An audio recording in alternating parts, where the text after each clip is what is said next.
Hey, Tech Guide Ninjas here. Hope you're having a good day today. So today we're looking at how to add a header in Google Docs. So to start with, open up the page that you want to add the header to. Then you're going to click on Insert.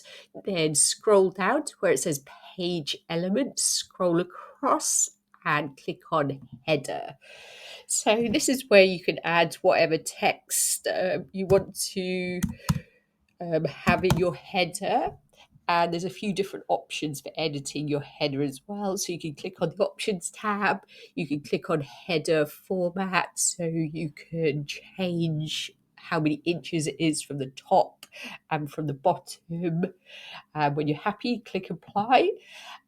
You can also add page numbers as well. So if you want different page numbers starting on the first page or continuing from the second page, you can add those and click Apply.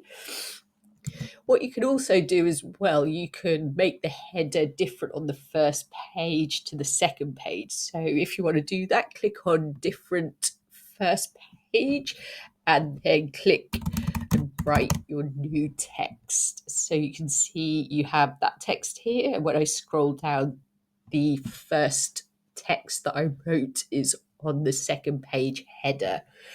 I hope that was helpful. Please like the video and subscribe. I will see you soon.